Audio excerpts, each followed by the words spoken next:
Welcome back, wrestling fans. Today, we're taking a critical look at one of the most polarizing figures in wrestling history, Bill Goldberg. While many regard him as a legend, some argue he belongs in the Hall of Shame.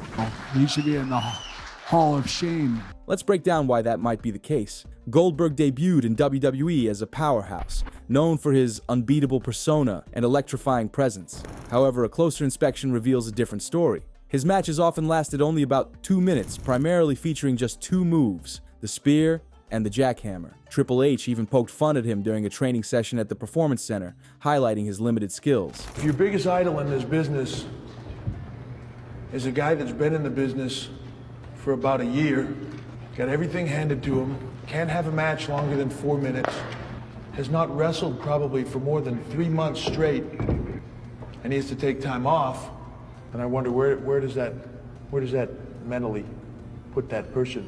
Then there's that famous winning streak of 173-0 in WCW.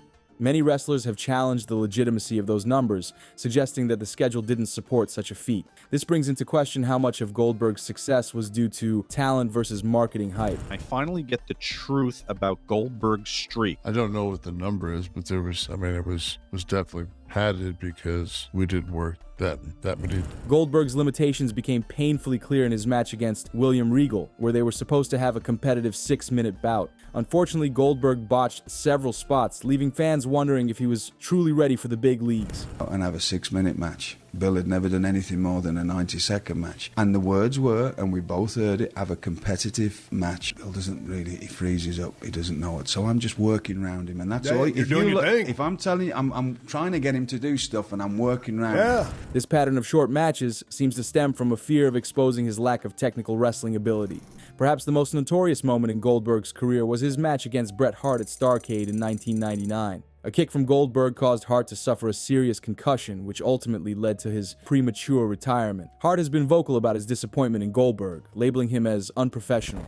Bill Goldberg, who kicked me in the head, never even thought about it, 8 months later, went over to Saudi Arabia, got paid $3 million for a 5 minutes wrestling match, and put all that money in his pocket, but never once thought about costing me $16 million when he kicked me in the head.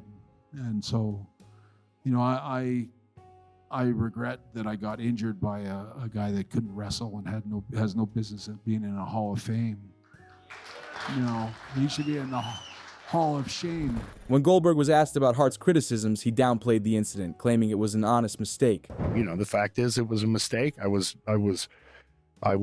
extremely green in the business, and anybody who knows me knows that if I didn't intend to hurt him, then it was an accident. This conversation about safety and skill is critical in wrestling. While John Cena has faced similar criticisms early in his career, he took them to heart and worked hard to evolve his in-ring abilities, like performing a springboard stunner and sunset flip powerbomb. On the flip side, Goldberg seems resistant to criticism, often responding defensively rather than seeking improvement. So, what do you think? Are the criticisms of Goldberg justified? Is he really as limited and unsafe as some wrestlers suggest? I'd love to hear your thoughts in the comments below. Thanks for tuning in, and until next time, keep that wrestling spirit alive.